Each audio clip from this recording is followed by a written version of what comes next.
Assalamualaikum warahmatullahi wabarakatuh. Alhamdulillah wa syukurillah wa la haula wa la quwata illa billah. Asyhadu an la ilaha illallah wa asyhadu anna Muhammadan abduhu wa rasuluh. Allahumma shalli ala Muhammad. Sahabatku sekalian, kita telah memasuki hari yang ketiga atau yang kedua, baik yang memulai pada hari Senin maupun hari Selasa. Jadi silakan saja nanti apakah yang ketiga atau yang kedua. Ya, pada pertemuan ini mudah-mudahan nanti bisa secara rutin dilakukan ya. Kita berbagi cerita atau berbagi kisah. Kita akan bicara tentang sejarah puasa. Allah sebutkan dalam Al-Quran dan ini menjadikan ayat-ayat puasa, ya, rangkaian ayat puasa. A'udzubillahi minasyaitonirrajim. Ya ayyuhalladzina amanu kutiba alaikumusiyam kama kutiba alal ladzina min qablikum la'allakum tattaqun. Wahai orang-orang yang beriman, diwajibkan atas kalian berpuasa sebagaimana telah diwajibkan atas orang-orang sebelum kamu agar kamu bertakwa. Kalimat min qablikum atau kalimat sebelum kamu itu menunjukkan bahwa puasa telah dilakukan oleh umat-umat sebelum kita, sebelum umat Rasulullah SAW. Nah, kaum muslimin sekalian, rahimahallah, saudaraku. Jadi ini sebenarnya mengandung beberapa hal gitu ya. Yang pertama, kata min qablikum itu untuk menghibur kita. Kita kan merasa berat nih berpuasa. Ya betapa tidak kan kita pada siang hari yang harusnya kita bisa menikmati makan dan minum gitu kan, atau melakukan berbagai aktivitas yang diperbolehkan oleh agama. Tetapi di bulan puasa kita dilarang oleh Allah, diharamkan oleh Allah makan dan minum sampai waktunya nanti gitu ya. Itu dilarang oleh Allah. Begitu juga ya kalau hubungan suami istri juga demikian ya, menjadi pembatal puasa. Bagian dari bagian dari larangan Allah. Nah, berat itu. Tetapi kalau kita melihat apa yang Allah sebutkan dalam Al-Quran tadi, bahwa puasa ini juga telah dilakukan oleh orang-orang sebelum kita, ya minimal menghibur kita gitu.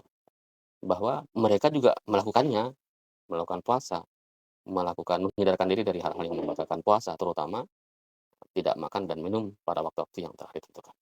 Namun kalau bicara tentang sejarah puasa lebih luas, tidak hanya, eee, kalimat umum seperti itu ya. Kalau kita buka banyak kitab maka disebutkan orang-orang sebelum kita juga telah diperintahkan oleh Allah untuk berpuasa. Bahkan menurut beberapa tafsir disebutkan, perintah berpuasa itu juga diperintahkan kepada sejak zaman Nabi Nuh, bahkan ada yang mengatakan sejak zaman Nabi Adam itu sudah ada perintah berpuasa. Hanya saja memang puasanya seperti apa, syariatnya bagaimana, tentu tidak sama dengan yang kita lakukan. Nah, eee, kita kembali kepada perintah puasa di bulan Ramadan. Para jemaah sekalian, puasa di bulan Ramadan itu sebenarnya telah Allah perintahkan kepada umat sebelum kita. Jadi menurut tafsir Al-Qurtubi disebutkan bahwa para ahlul kitab mereka juga diperintahkan untuk berpuasa di bulan Ramadan, 1 bulan. Jadi sebagaimana yang kita lakukan. Walaupun sekali lagi memang sejarahnya puasa yang mereka lakukan tidak sebagaimana yang kita lakukan gitu ya. Kalau puasa mereka itu puasa siang dan malam hari. Kalau kita kan jelas nih puasa sejak, apa, sejak terbit fajar sampai terbenamnya matahari. Ya, kalau di Indonesia ini kurang lebih waktunya sekitar anggaplah 12 jam ya, seperti itu. Kalau di negeri-negeri lain bisa lebih daripada itu atau bahkan ada yang kurang. Iya, kalau sejarah puasa yang Allah perintahkan kepada ahli kitab, mereka berpuasa, saya katakan tadi itu siang dan malam hari. Siang jelas, nah malam hari ketika mereka berbuka, ketika mereka iftar gitu ya, mereka makan tuh, makan, kemudian mereka bisa makan sampai mereka tertidur. Jadi nanti kalau kemudian mereka tertidur, nah bangun tidur itu mereka sudah tidak boleh makan lagi, sampai nanti pada waktu berbuka di malam atau di matahari terbenam berikutnya. Jadi ini harus dijaga betul. Kalau andai kata nanti mereka habis iftar, mereka makan gitu kan ya, iftar jelas makan kemudian mereka tertidur, tidur langsung nanti sampai ke subuh mereka bangun, maka ya mereka sudah tidak boleh makan. Mereka langsung berpuasa, seperti itu. Agak berat ya kalau dibandingkan yang kita lakukan sekarang. Selain itu, ternyata menurut tafsir tadi, tafsir Al-Qurtubi disebutkan begini, bahwa puasa Ahlul Kitab itu juga 30 hari, hanya saja memang mereka itu pandai nambah gitu ya. Disebutkan bahwa mereka bernazar nih, para ulamanya ada yang bernazar. Nazar kalau nanti mereka lagi sakit, ulamanya tuh ada yang sakit.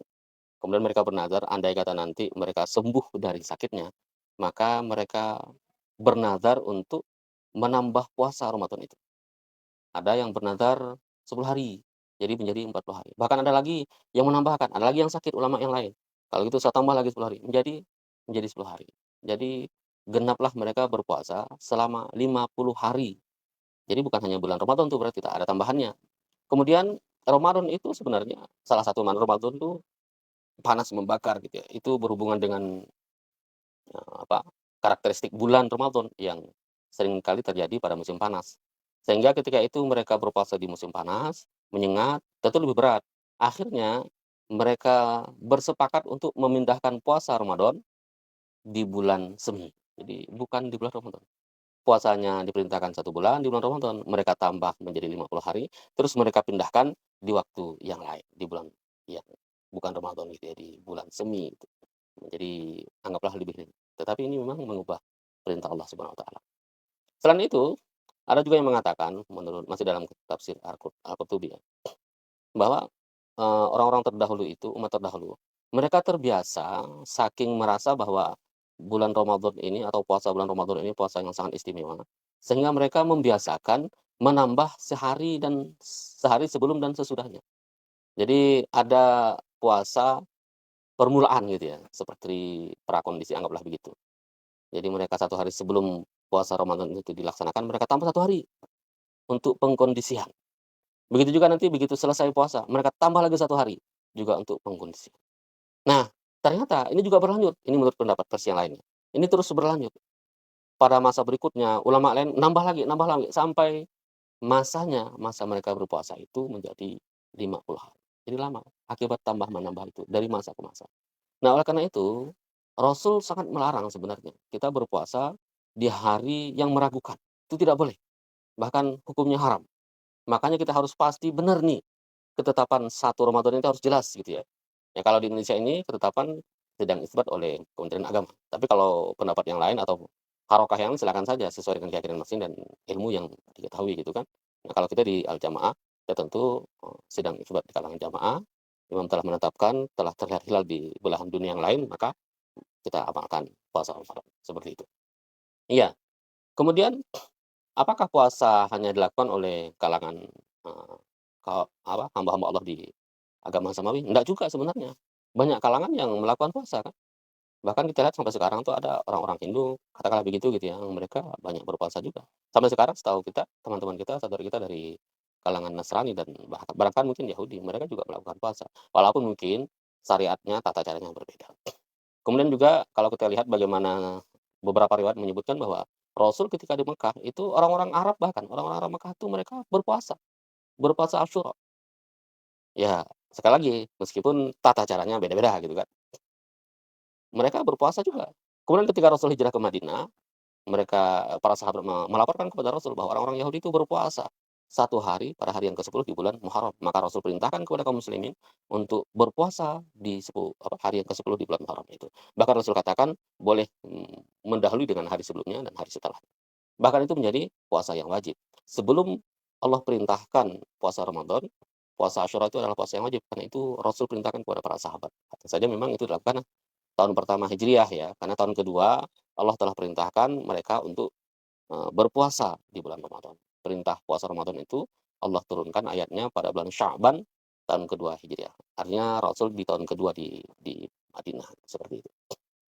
Ya, saudaraku sekalian, jadi sejarah puasa itu banyak dan sampai sekarang kita mengenal banyak sekali orang-orang yang melakukan puasa.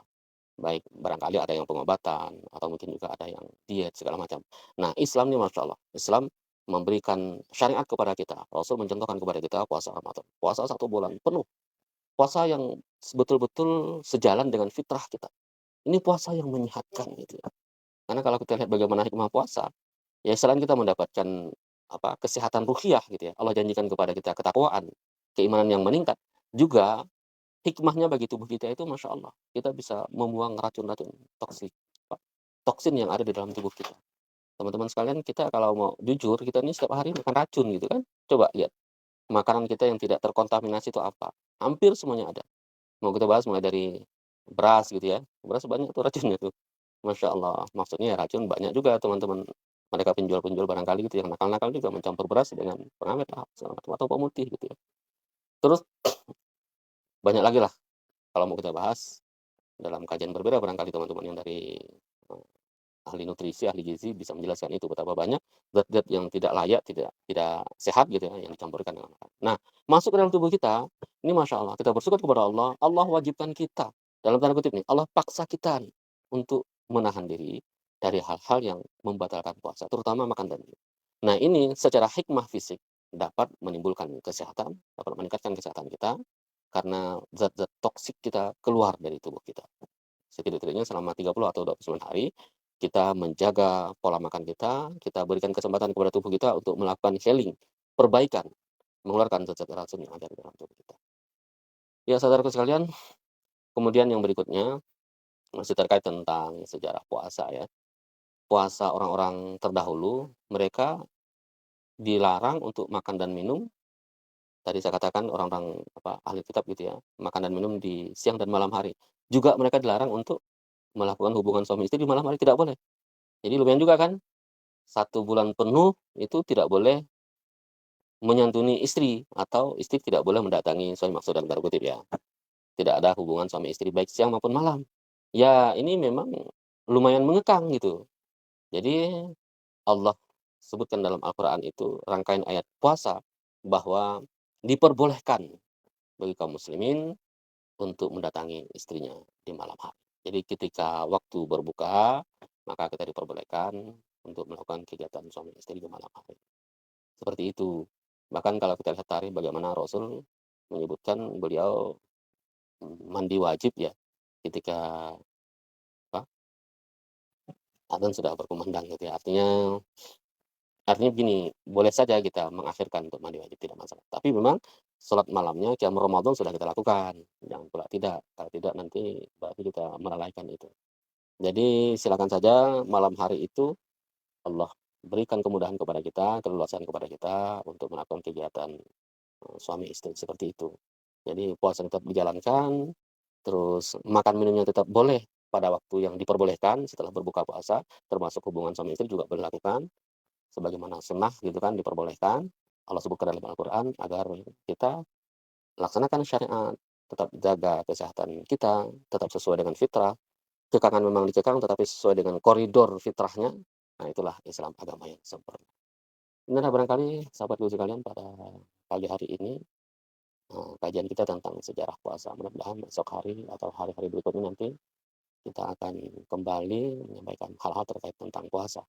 Bagi yang punya waktu nanti insya Allah sekitar jam 5 barangkali ya, menjelang menjelang maghrib nanti ada kajian kami di Riyadh Saja yang insya Allah juga akan saya lihatkan di Facebook. Demikian alhamdulillah, subhanakallahumma wa bihamdika asyhadu an la ilaha illa anta astaghfiruka wa atubu ilaik. Wassalamualaikum warahmatullahi wabarakatuh.